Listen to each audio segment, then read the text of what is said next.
नमस्कार दोस्तों, स्वागत है आपका हमारे चैनल में। आप और आपके परिवार को चैत्र नवरात्र की बहुत बहुत हार्दिक शुभकामनाएं।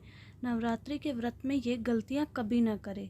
नवरात्रि के व्रत और उपवास को नियमों से ही करना चाहिए।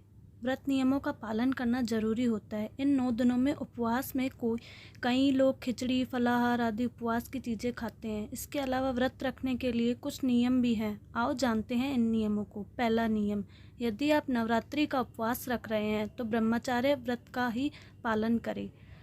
इन 9 दिनों में झूठ नहीं बोलना चाहिए और क्रोध नहीं करना चाहिए। तीसरा नियम, इन 9 दिनों में किसी भी प्रकार से किसी भी महिला या कन्या का अपमान न करें। चौथा नियम, इन 9 दिनों में यदि आप उपवास नहीं भी कर रहे हैं तो भी आपको गुटखा, पान, मद्यपान, मांस भक्षण और मसालेदार भोजन नहीं करना चाहिए।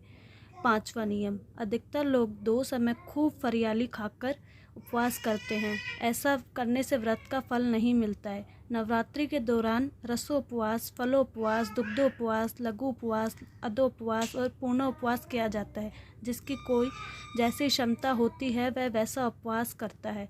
व्रत में यात्रा, सेवा, स्वात्रा, भोजन, गाली बकना आदि त्याग कर नियम पूर्वक व्रत रखना चाहिए, तो ही उसका फल मिलता है। सातवां नियम, अशौच अवस्था में व्रत नहीं करना चाहिए। जिसकी शारीरिक स्थिति ठीक ना हो, व्रत करने से उत्तेजना बढ़े और व्रत रखने से व्रत भंग होने की संभावना हो तो उसे व्रत नहीं करना चाहिए। यदि कहीं पर जरूरी यात्रा करनी हो तब भी व्रत रखना जरूरी नहीं है।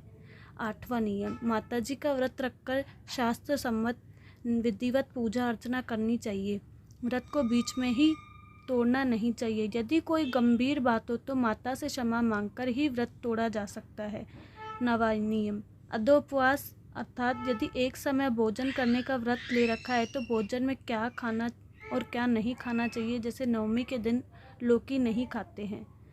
10वां नियम, सप्तमी, अष्टमी या नवमी के दिन व्रत का पारण कर रहे हैं तो व्रत का उद्यापन जरूर करें और 9 कन्याओं को भोजन कराकर उन्हें दक्षिणा देना चाहिए, तभी व्रत का फल मिलता है।